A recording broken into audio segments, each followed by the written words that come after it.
parece que non coinciden cos datos da Xunta. Bueno, vamos a ver, no que non vamos a entrar nunha guerra de cifras ca Xunta, e o Partido Popular na Xunta de Galicia, se por algo se destaca, además, por ser campeones na propaganda.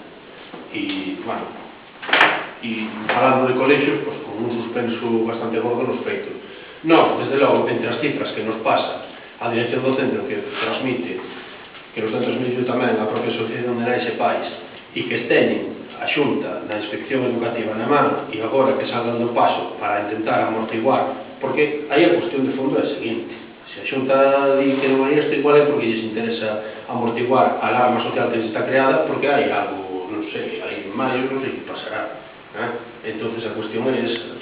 A dirección do centro nos traslada que todas estas necesidades, xunto cos problemas estruturais dos edificios do colexio e demás, son puntualmente trasladados á Inspección Educativa. Nós non temos por que duvidar da dirección do centro, non temos por que duvidar da palabra da AMPA, e desde logo eu, dun cargo político do Partido Popular, non é por nada, pero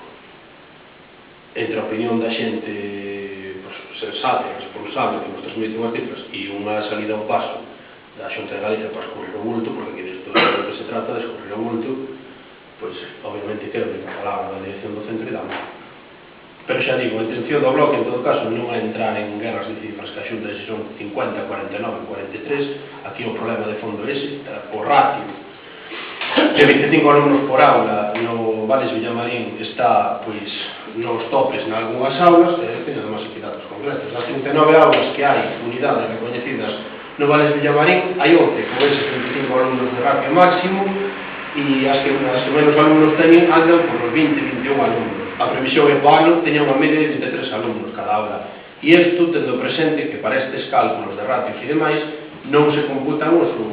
alumnos repetidores, que digo, son persoas como os demais, pero bueno, en cuestións de estadística xa non me meto. Pero, a ver, se os feitos son estes, aquí o que é ocioso poñerse a discutir por cifras. Se houver 23 alumnos para unha aula, habería que crear unha unidade máis na que for por un alumno, e iso é que a Xunta non está a facer. E iso é o que o BNG, con esta serie de iniciativas que nos acabo de expoñer, busca. Que eles prefiren deixalo todo nun debate de 41, 42, 45, para nós iso é anecdótico e é realmente pretender quitar de un problema que é un problema moi grave, que estamos falando de que é a primeira vez que pasa unha situación como esta en Betanzos, e que o fondo do asunto, e a mí me parece importante insistir en, é que o problema é que se envía, porque vendo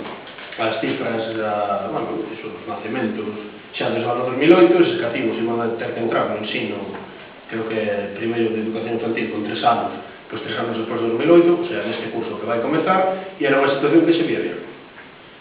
Que non actuaron, haberá que ver por que non actuaron, pero que non se pode facer a estas alturas é entrar en disculpas de mal.